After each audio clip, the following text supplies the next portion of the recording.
Hallelujah hallelujah hallelujah. Hallelujah. खुदा यीशु मसीह के खूबसूरत नाम में आप सबों की सलामती हो, खुदा की शुक्रगुजारी हो। आज एक बार फिर से खुदा के हजूर आने के लिए, खुदा के इस बड़े फजल के लिए जो खुदा ने हम सबों पर किया हुआ है, और हम अपने खुदा के हजूर हैं, इस बात के लिए खुदा के दिल से शुक्रगुजारी करते हैं। आमीन। सो तीसरे साल की हमारी स्टडी जो है वो जारी हो चुकी है, हम इसको सीखते जा रहे हैं, और आज हमारा 32 नंबर पैगाम है। 31 पैगाम अभी तक हमने इस तीसरे साल में सुन लिए हैं, और आज 32 नंबर पैगाम है।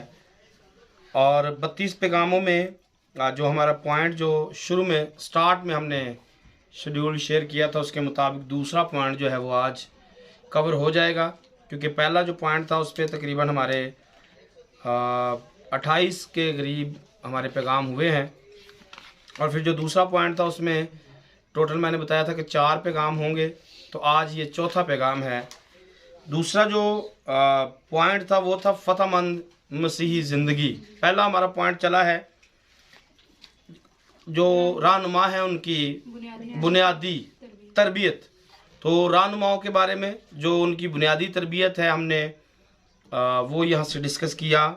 रहनुमा को बताया कि रहनुमा कैसे होने चाहिए, ख़ास बातें जो एक रहनुमा की ज़िंदगी के अंदर ज़रूरी हैं, वो बातें हमने यहाँ से शेयर की, और बहुत सारे लोगों ने उनको सुना है, उनको सीखा भी है, और आगे उन पर अमल भी किया है।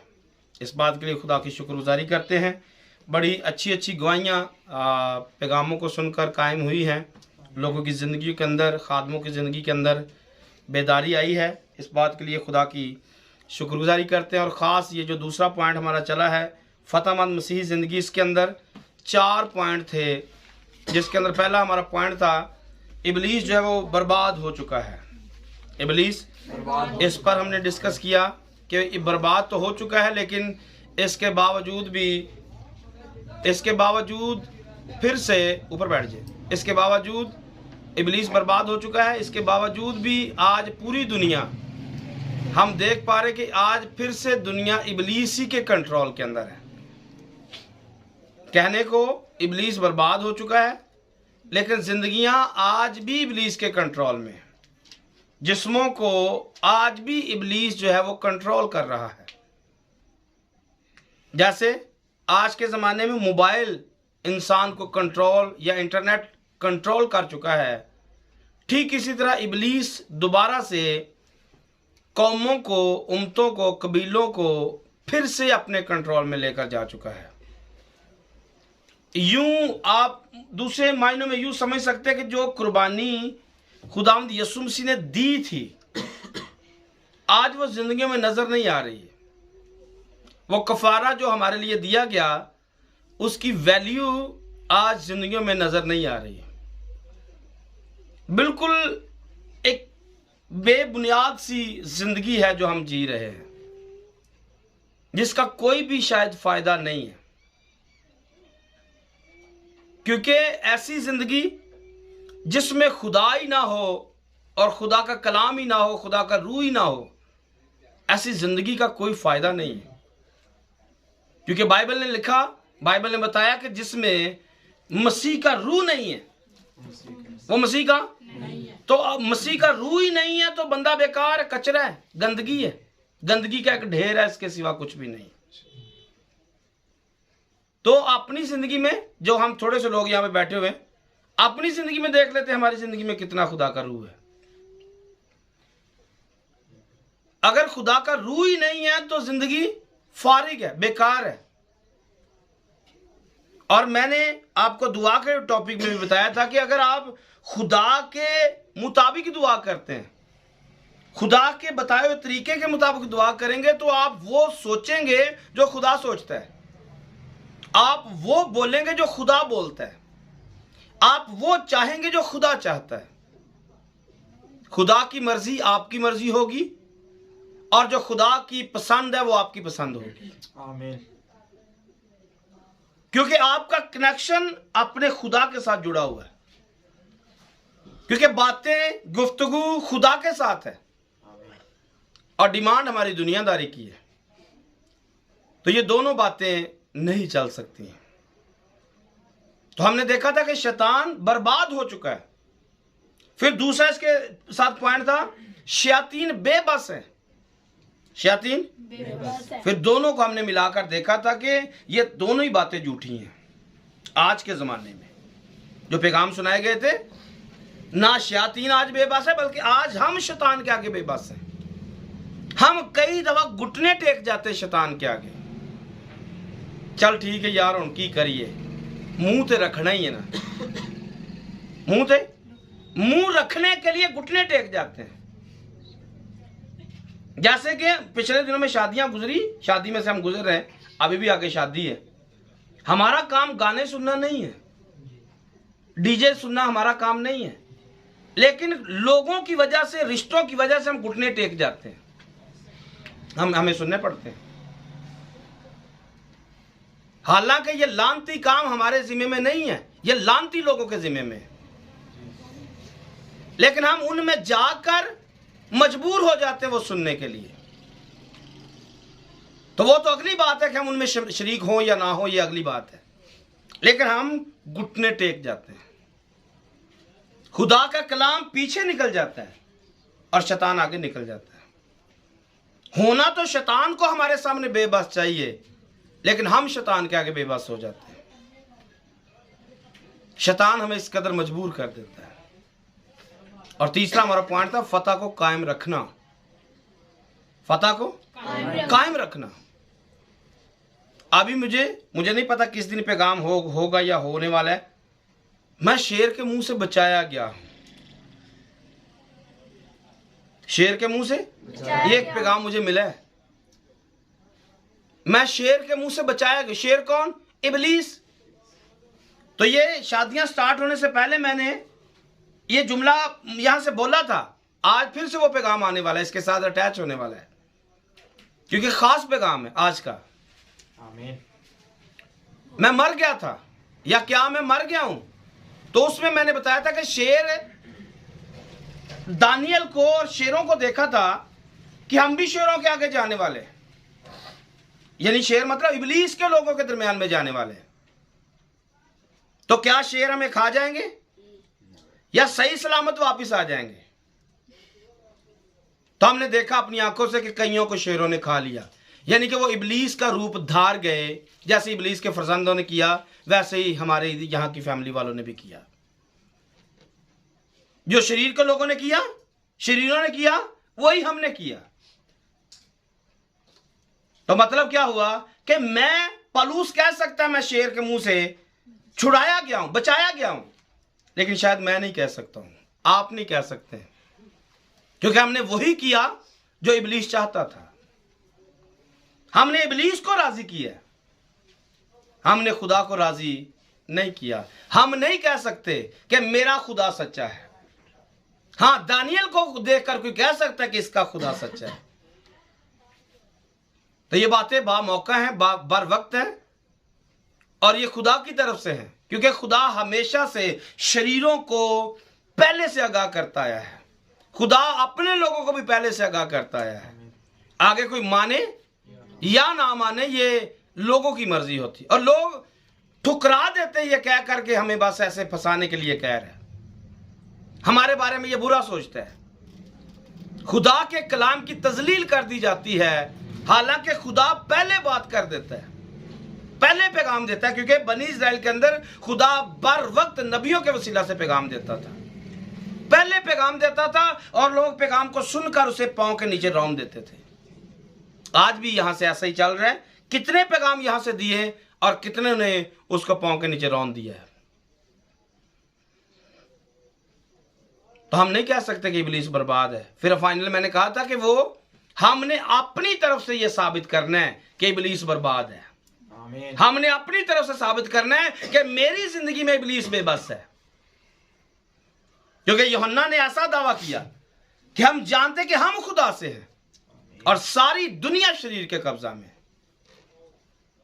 तो यूहन्ना कह सकता है कि मैं खुदा से हूं, और आज जो शरीर नहीं बनता, शरीर के पास नहीं जाता, शरीर की बात नहीं मानता, वो कह सकता है कि मैं जानता हूं कि मैं खुदा से हूं। आमीन। और सारी दुनिया शरीर के कब्जा में पड़ी हुई है। तो वो कह सकता है जो शरीर के साथ मिला हुआ नहीं है। और जो चोर को देख के चोर के साथ मिल जाए, वो बचाया हुआ नहीं होता है। वो बचाया हुआ नहीं होता है। और वो नहीं कह सकता कि इब्लीस बर्बाद है। हाँ, वो ये कह सकता है कि इब्लीस ने मुझे बर्बाद कर दिया, मैं उसके सामने बेबस हूं। और तीसरा था अपनी फतह को कायम रखना। अपनी फतह को हम जीते हुए हैं, आमीन। ये साबित करना है लोगों के अंदर जाकर, आमीन। शरीरों के अंदर जाकर हम ये साबित करना है हम जीते हुए लोग हैं भाई। आमीन। आप हमें हरा नहीं सकते हो, आप हमें अपनी लाइन पर लेकर जा नहीं सकते हो। जो आप चाहते हो हम कर नहीं सकते, क्योंकि हमने देखा इब्लीस खुदा की मोहब्बत मजबूर कर देती है आमीन। इस बात को समझने के लिए कि वो मेरे लिए मरा है आमीन। और मैं कभी भी उसे रुसवा नहीं करूंगा या करूंगी। और जब हम ये नहीं सोचते तो तब हम अपनी फतह को खो देते हैं। जब दुनियादारी के लोगों में जल जाते हैं, दुनियादारी के लोग बन जाते हैं, शरीर के साथ मिल जाते हैं, हम अपनी फतह को खो देते हैं। हम नुकसान कर लेते हैं अपना जिस्म की ख्वाहिश को पूरा करने के लिए। रूहानी तौर पर हम पूरे डैमेज हो जाते हैं। लेकिन शायद ये आज के वक्त में अभी पता ना चले, क्योंकि ऐसा होता है रूहानी तौर पर जब बंदा टूट जाता है, डैमेज हो जाता है, उसी वक्त पता नहीं चलता है कि मेरे पास कोई चीज नहीं है। हाँ, शमसून से जाकर कोई पूछे, शमसून यही समझ रहा था मुझे क्या हुआ है, पहले की तरह उठूंगा, झटकूंगा और फिर से तबाह कर दूंगा। लेकिन तब ऐसा हुआ, दलैला अपना काम कर चुकी थी, दुनिया अपना काम कर चुकी थी और ईमानदारों को वो मट्टी में मिला चुकी थी। और जब ईमानदार मट्टी में मिल जाते हैं तब फिर शमसून का जोर बाकी नहीं रहता है। शमसून कुछ कर नहीं सकता है, क्योंकि खुदा का रूह से जुदा हो जाता है। जब ये याद रखे कि खुदा के रूह को जुदा नहीं होने देना है, कभी भी हम वो काम नहीं करेंगे जो इब्लीस के लोग करते हैं। हालेलुया। आमीन। आमीन। क्योंकि फिक्र हमारी खुदा की तरफ है। हम आसमानी हैं, हमारी फिक्र आसमानी है, आसमान की तरफ जाने वाली है।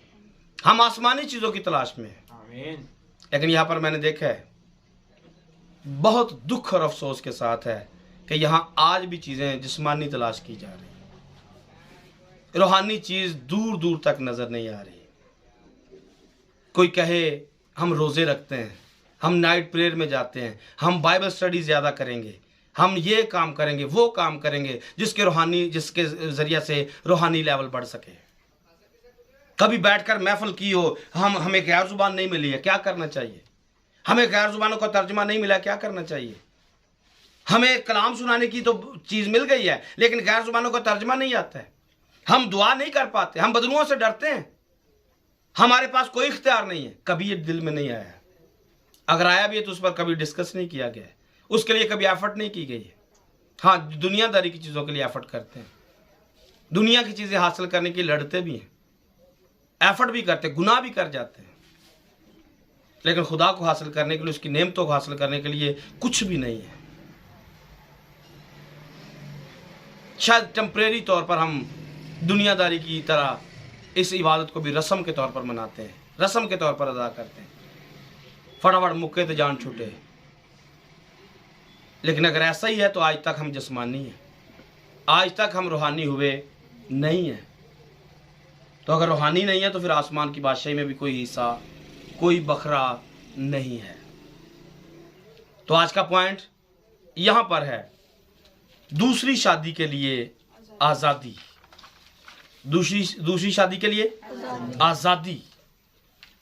क्या मुझे दूसरी शादी करनी चाहिए या नहीं? आज हम इस पर डिस्कस करने वाले हैं कि क्या पादरी सैमुअल को दूसरी शादी करनी चाहिए या नहीं। अपनी तरफ से कहूंगा, क्योंकि आप अभी छोटे हैं, अभी आपकी बहुत सारों की तो पहली नहीं हुई है, तो आपको बात समझ में नहीं आएगी। टॉपिक थोड़ा फर्क है, हटकर है, लेकिन आप बात को समझेंगे तो आप जरूर एक नई चीज यहां से आज लेकर जाएंगे। आमीन। टॉपिक क्या है जी?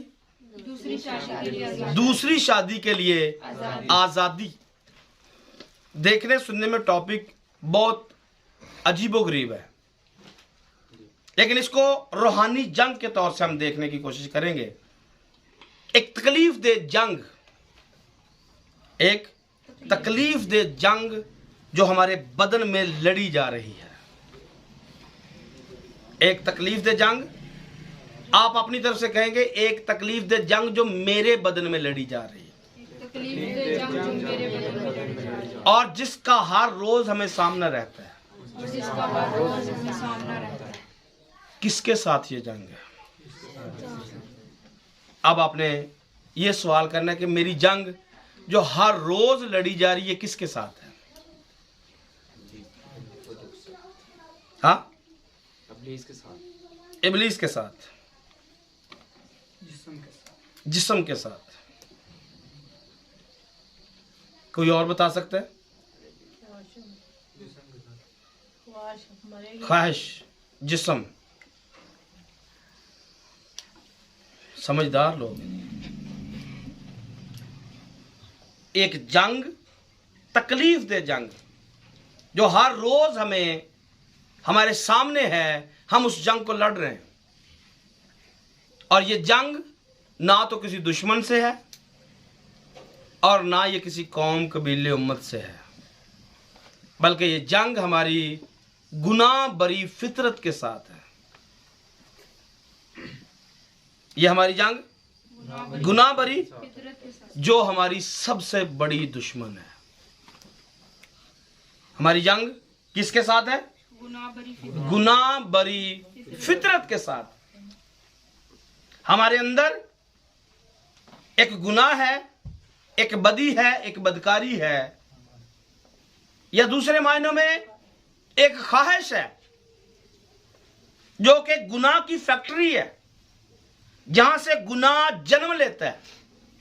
ख्वाहिश हामला होती है, फिर गुनाह को जनती है, और गुनाह जब बढ़ जाता है तो अब यह मौत पैदा करता है। तो एक ख्वाहिश है जिसके साथ हमारी जंग है, और ये जंग हमें हर मौके पर गिराती है, हर मौके पर हमें हराती है।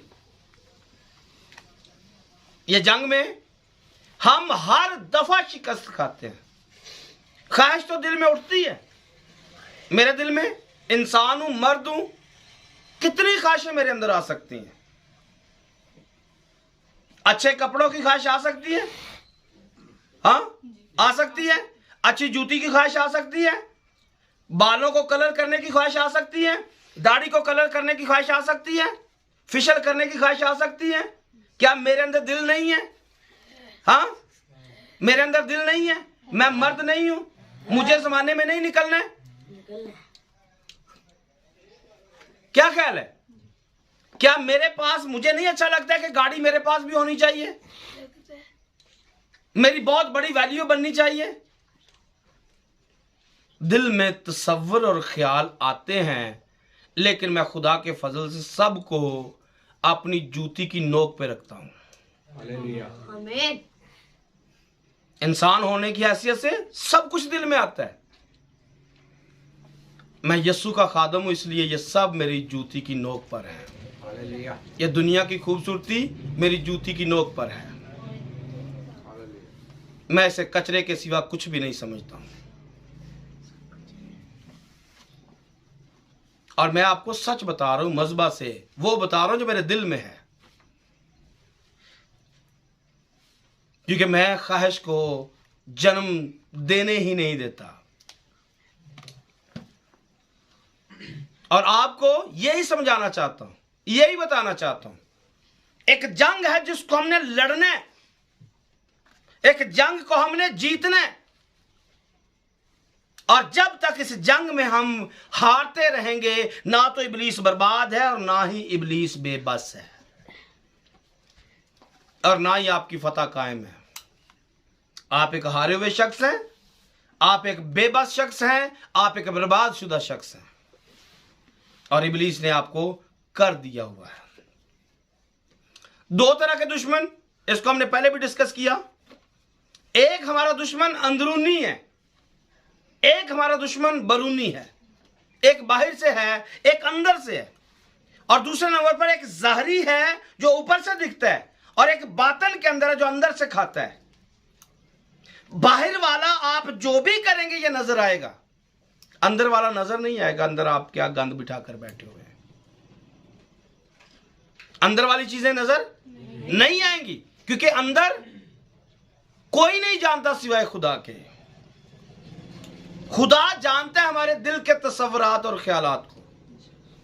हाँ, दूसरी बात, जब हम मुंह से निकालते हैं तब हम जज कर लेते हैं इसके दिल में क्या भरा हुआ है, क्योंकि जो दिल में है वही जुबान पे आता है।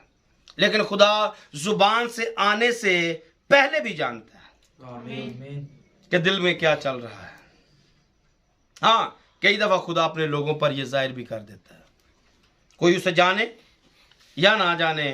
कई दफा आप कह सकते हैं इसने टेवा लाया है, ये टेवे के साथ कह रहा है। हाँ, आप कह सकते हैं, लेकिन वो खुदा जाहिर कर देता है। आमीन। खुदा छुपी हुई चीज को जाहिर करना जानता है, क्योंकि खुदा नबियों के साथ ऐसा ही उसने बोला कि गहरी बातें, बड़ी से बड़ी बातें, गहरी बातें जिनको तू नहीं जानता है, मैं तुझ पर आशिकारा कर दूंगा। हालेलुया। तो खुदा अपने लोगों पर अगले बंदे के दिल की बातें भी जाहिर कर देता है, आमीन। और ये खुदा है, वो कर सकता है। आमीन।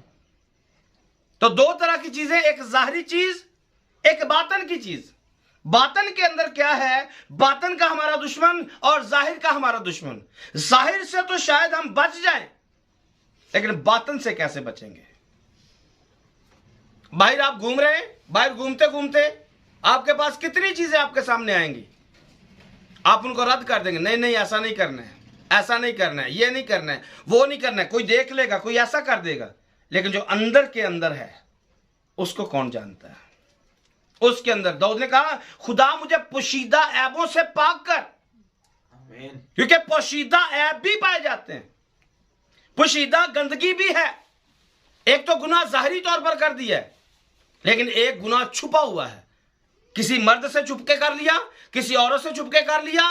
एक गुनाह बंदा अपने आप से भी छुप कर करता है, अपने आप को अलैदगी के अंदर ले जाता है, अलैदगी के अंदर जाकर गुनाह करता है। यह भी एक गुनाह है। और इब्लीस हमें ना जाने कितनी चीजों पर, कितनी जगहों पर हमें शिकस्त देता है, और हम इन सारी चीजों को बिल्कुल लाइट लेते हैं। कितने छोटे छोटे पॉइंट मैंने पिछले पैगामों के अंदर आपके सामने रखे हुए हैं। यहां से टॉर्चर करता है, यहां से खराब करता है, यहां से खराब करता है। शायद आपने कभी इतने ब्रीकी के साथ पहले से पॉइंट सुने हो कि इब्लीस कहां कहां से वार करता है। रूहानी जंग के अंदर बहुत सारी चीजें मैंने आपके सामने रखी हुई हैं, लेकिन आज फिर से कुछ खास बातें। हम ज़ाहरी चीजों में भी गुनाह कर जाते हैं, हम बातनी चीजों में भी गुनाह कर जाते हैं। और इब्लीस, दोनों के अंदर पर्पस इब्लीस का यही होता है, उसने ईमानदार को गिराना है। आप बाहर से गुनाह करेंगे, आप फिर भी गिरेंगे। आप अंदर से गुनाह करेंगे, आप फिर भी गिरेंगे। एक बंदा जिना करके गिरा, एक बंदे ने आंखों से गुनाह कर लिया, वो भी गिर गया। ऐसा बाइबल ने हमारे सामने रखा है। जिसने बुरी निगाह से देख लिया, उसने गुनाह कर लिया। तो ये अंदर का गुनाह है, बातन का गुनाह है। किसी ने तो किसी को सिर्फ देखा ही है, आपने किसी को सिर्फ देखा है, और लोगों ने भी ये देखा है कि इसने देखा है, लेकिन ना जाने आंखों आंखों में वो कहां तक उतरा है, कहां तक उतरा है, ये खुदा जानता है। इस गुनाह को खुदा के फरिश्ते जानते कि इसने बुरी निगाह से देखा है। और यहां पर इंसान गुनाह करता है, वो गुनाह जो पोशीदा है, और लिखने वाला इसको गुनाह लिख देगा, और आप रूहानी तौर पर कमजोर हो जाएंगे। तो दो चीजें हमने आपके सामने रखी हुई हैं, अंदरूनी, बरूनी, ज़ाहरी और बातनी। अगली बात करते हैं, दो फितरतें। इंसान के अंदर दो तरह की फितरत पाई जाती है। अभी आप देखेंगे, अपने आप को देखेंगे, लोगों की तरफ तवज्जो नहीं करेंगे, हर बंदा अपनी तरफ तवज्जो करेगा। टाइटल क्या जी? दो फितरतें, फितरत, सोच, ख्याल, दो तरह की बातें।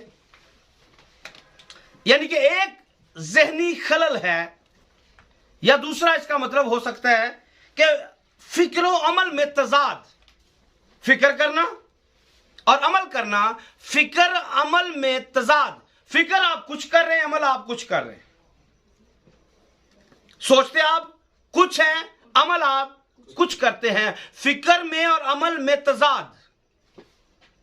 सोचा आपने कुछ था, कर आपने कुछ लिया। सोचा अच्छा था, कर आपने बुरा लिया। तो यहां से टाइटल हमारा बनेगा फिक्र अमल में तजाद। दोनों बातें हमारी डिफरेंट है। सोचते हम कुछ है, करते हम कुछ है। सोचा था चर्च जाएंगे, जब अमल करने की बात आई काम और निकला है।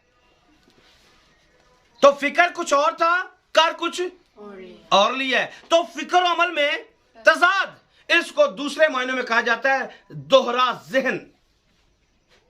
दो तरह का जहन, इसको क्या बोला गया? दोहरा जहन। दो जहन। क्या हमारे अंदर दो जहन पाए जाते हैं?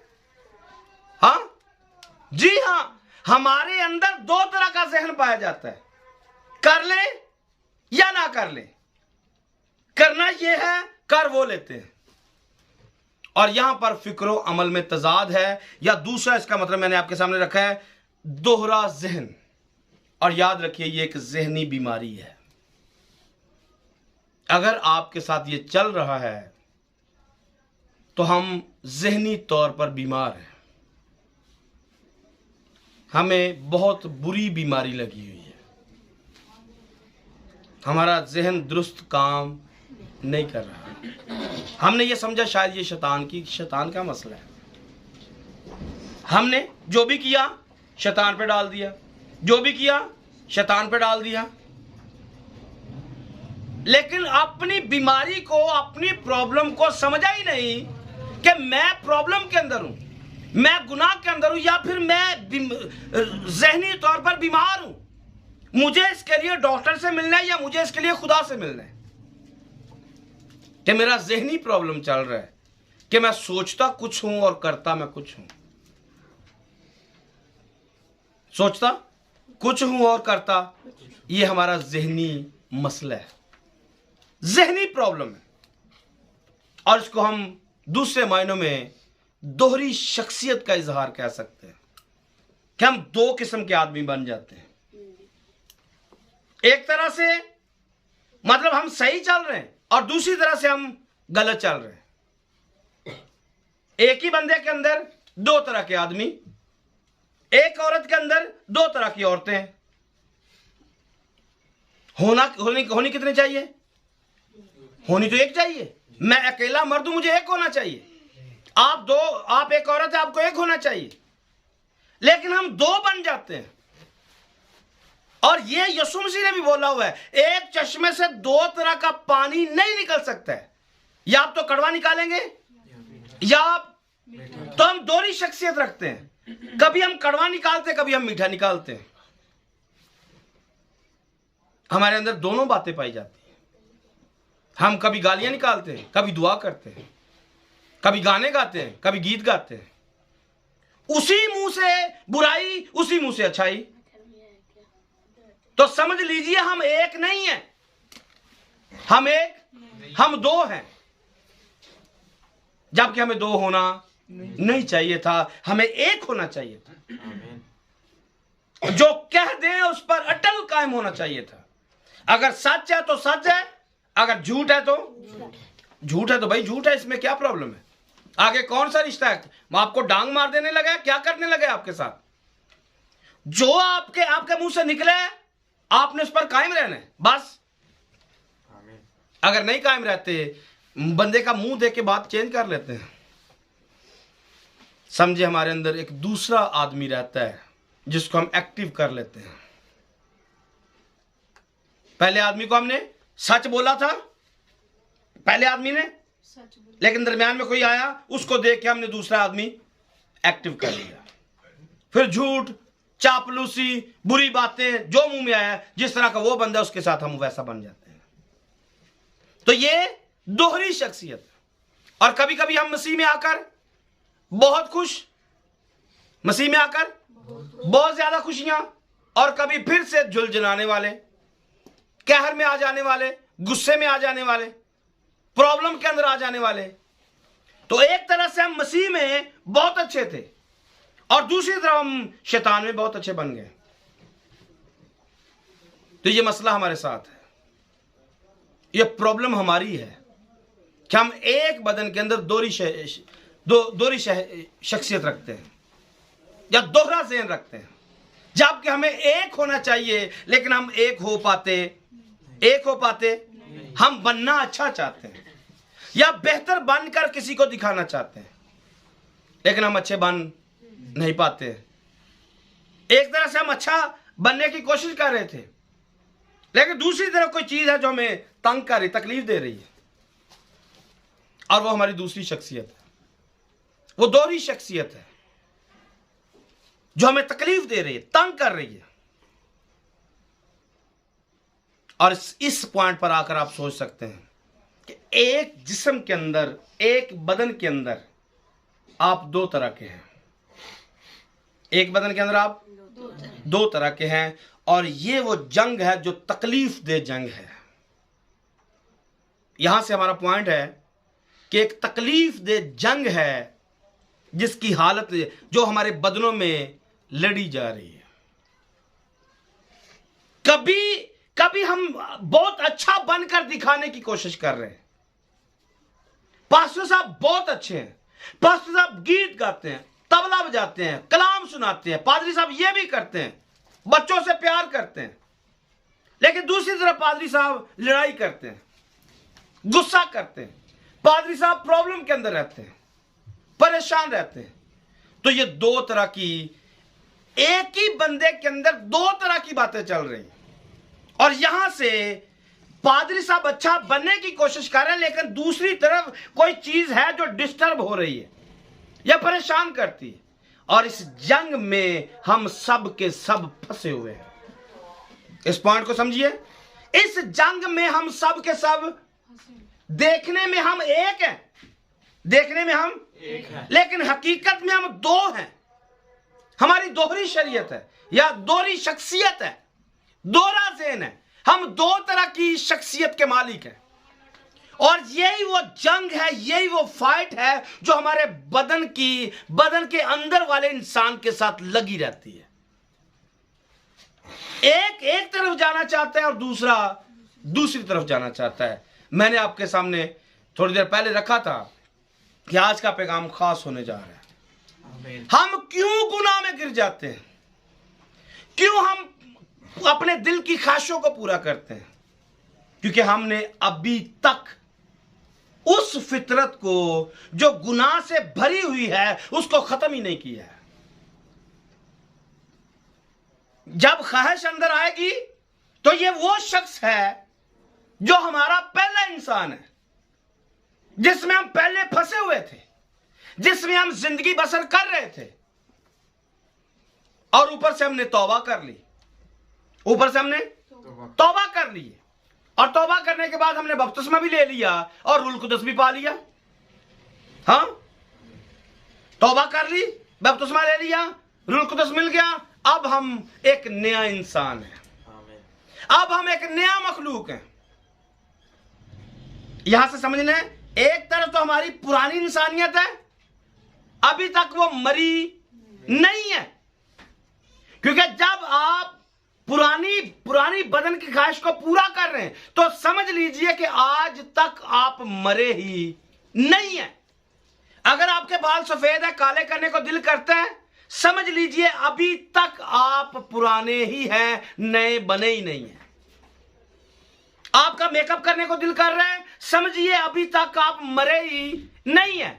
आपका फैशन करने को दिल कर रहा है, समझिए अभी तक आप मरे ही नहीं है। आपकी अच्छी पोशाकें पहनने को दिल कर रहे हैं, समझ लीजिए आप अभी तक मरे ही नहीं है। क्योंकि बाइबल दूसरी तरफ यह कह रही है कि औरतें अपने आप को कीमती पोशाकों से नहीं, बल्कि रास्तबाज औरतों की तरह नेक कामों से संवारे। नहीं लिखा? नया इंसान, नई औरत अपने आप को कीमती पोशाकों से नहीं बल्कि नेक कामों से सजाती है, और पुरानी औरत अपने आप को अच्छी पोशाकों से सजाती है। यह फर्क है, क्योंकि आज का टॉपिक है दूसरी शादी के लिए आजादी। तो यहां से आपने अपना माइंड सेट करना है, जो मैं आपके सामने रख रहा हूं। एक हमारा बदन नया मखलूक है, इसमें दिल करता है हम आसमान पर उड़कर चले गए। हम यहां पर बैठे बैठे अपने आप को खुदा की बादशाही में दिखा रहे, और दूसरी तरफ दूसरे इंसान में हम देख रहे हैं हमारा दिल हर वो काम करने को कर रहा है जो दुनियादारी के लोग कर रहे हैं। हाँ, एक तरफ आपने दावा कर लिया हम आसमानी शहरी हैं, और दूसरी तरफ जब हम देखते हैं तो हम सब कुछ वो कर रहे हैं जो दुनियादारी के लोग कर रहे हैं। फिर आसमानी तो ना हुए, या हुए? हाँ, दोहरी शहरियत है, दोहरी शख्सियत है। इसको आज के पैगाम में फील करना है। गुनाह आपका नहीं है, गलती आपकी नहीं है। अभी तक जो शहर बानी पर पैगाम दिया गया था वो जिंदगी में पूरा ही नहीं है। और पैगाम क्या था? क्या मैं मर चुका हूं? क्या मैं? अगर मर चुके हैं तो ख्वाहिश मर चुकी है। अब आप नए हैं, अब आप, मैंने आपके सामने यह भी खुल के मुनादी की थी, अगर आपको लगता है कि मुझे मेकअप करने की जरूरत है तो दूसरा इसका मतलब पता क्या था? आप ये साबित कर रहे कि आप में कमियां हैं, आप में आप कमी अपनी छुपाना चाहते हैं। इसका दूसरा कोई भी मतलब नहीं है। आपको अपना चेहरा अच्छा नहीं लग रहा है, जो जेन्युइन है वो आपको अच्छा, इसका यही मतलब है। आप कुछ बने के ऊपर बनाकर दिखाना चाहते हैं, शायद कोई अच्छा लगे। तो जब तक ये रहता है तब तक समझे कि अभी तक हम पुराने या नए हुए, अभी तक नए नहीं हुए। तो जब तक नए नहीं हुए तो ये वो जंग है जो हर रोज हमारे बदन में लड़ी जाती है। हमारा अंदर ये कह रहा है हम आसमानी हैं, हमारा दिल कह रहा है मैंने तौबा की है, मैंने बपतिस्मा लिया है, मैंने कोई गुनाह नहीं करना है। हाँ, मैंने अपने आप को अच्छा बन के दिखाना है, लोग मुझे अच्छा जानेंगे, और ये हम कोशिश भी करते हैं। लेकिन दूसरी तरफ जब दूसरा इंसान एक्टिव होता है तो तब पहले वाला हार जाता है, और जब हम जिस्मानी तौर पर एक्टिव होते हैं तो तब हमारा रूहानी लेवल 0 लेवल पे होता है। हाँ, जब हमने जिस्मानी एक्टिव किया तो रूहानी हमारा 0 पे चला गया।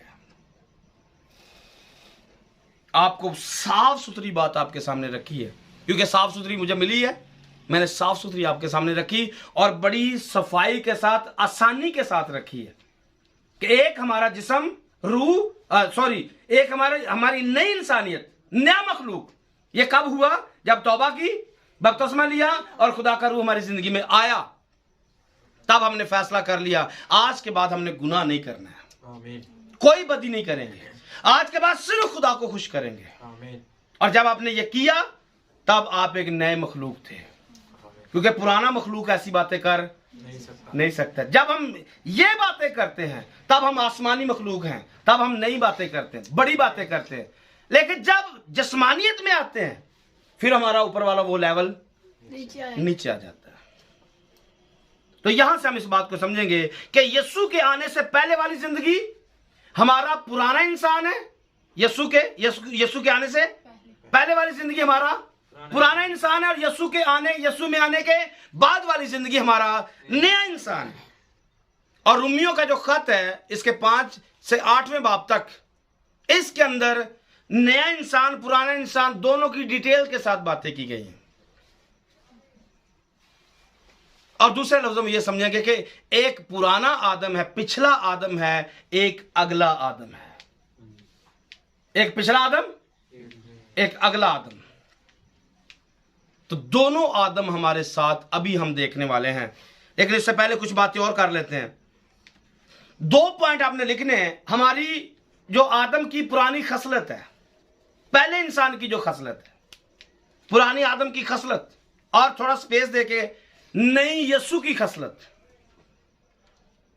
पुराना जब आदम होता है जब हम पहले वाले होते हैं, गुनाह के अंदर होते हैं, गुनाह वाली फितरत के अंदर हैं, तो हम आदम की फितरत पर हैं या फिर आदम की खसलत पर हैं।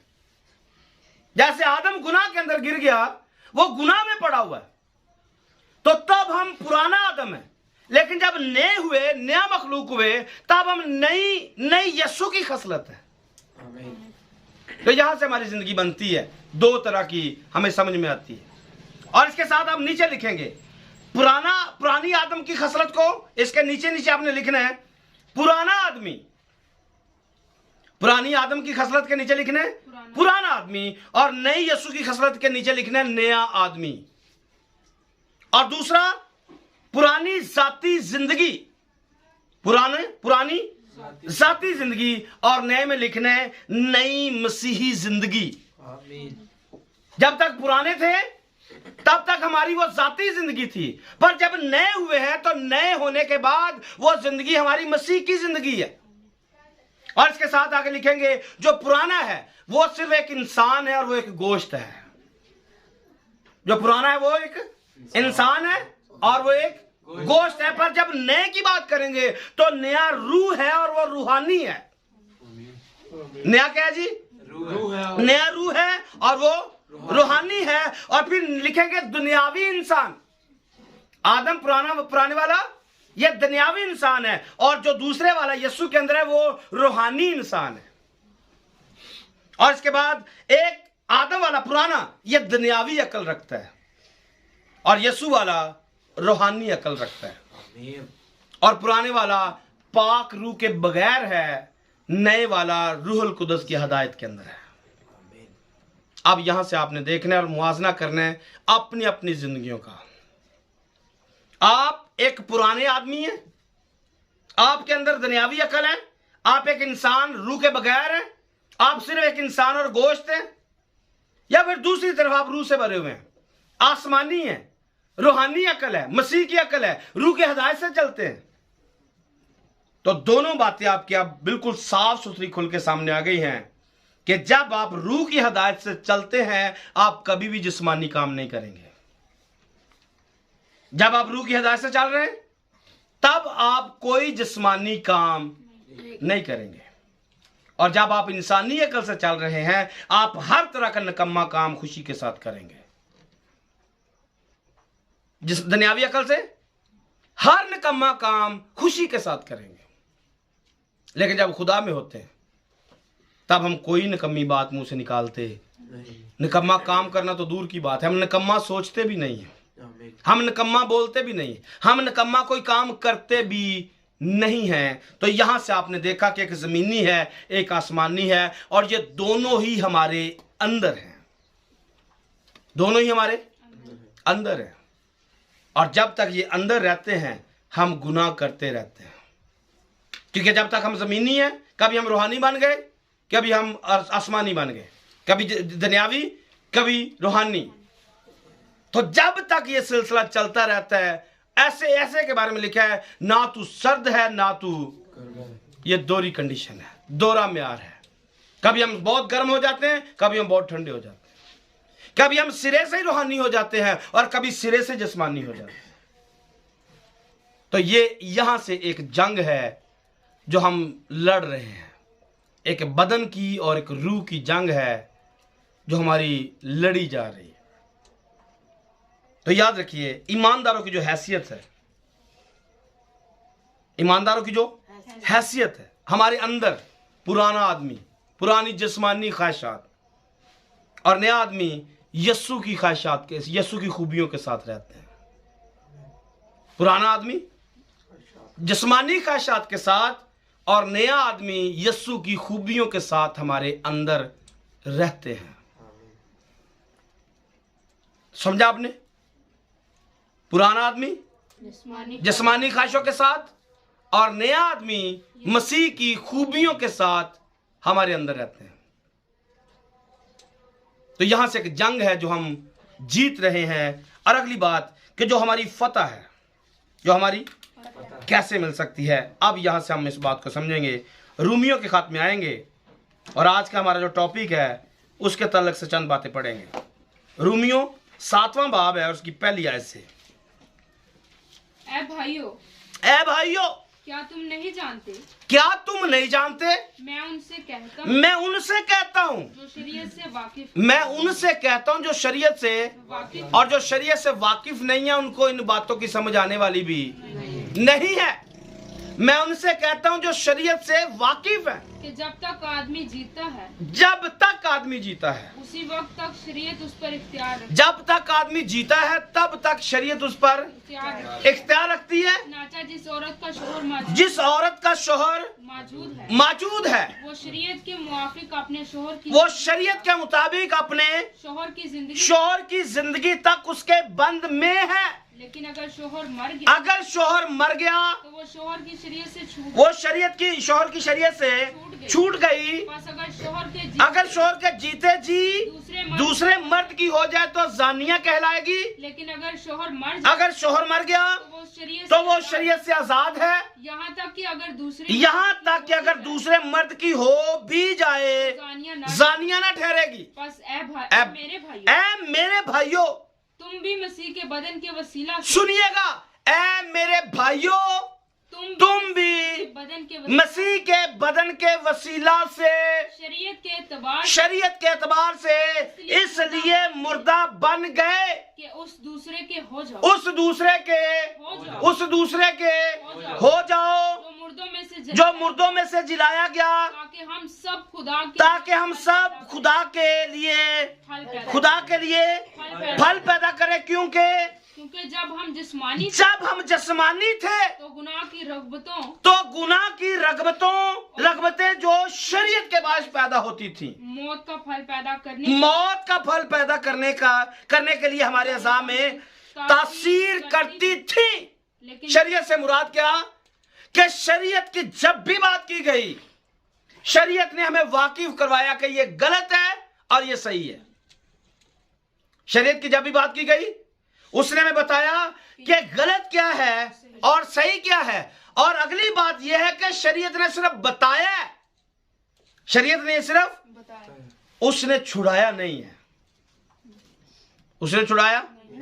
ये बात समझने वाली है, ये पॉइंट समझने वाला है कि शरीयत आज भी बताती है कि ये गलत है और ये सही है।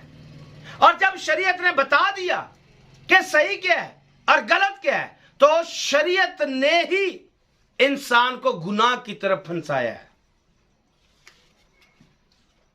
जुमला नहायत खतरनाक है, बड़े एहतियात के साथ संभालना है आपने, क्योंकि शरीयत ने कहा था ये गलत है, ये गलत। और शैतान ने क्या किया? वही गलत हमसे करवाया, वही गुनाह हमसे वही हुक्म तड़वाया। और जब टूट गया तो फिर छुड़ाने वाला कोई नहीं था। जब हुक्म टूटा तो छुड़ाने वाला कोई नहीं था। इसने शरीयत ने हमें दूसरे अल्फाज में समझिए कि गुनाह को मौका दिया, गुनाह को मौका दिया ताकि हमें आजमा सके।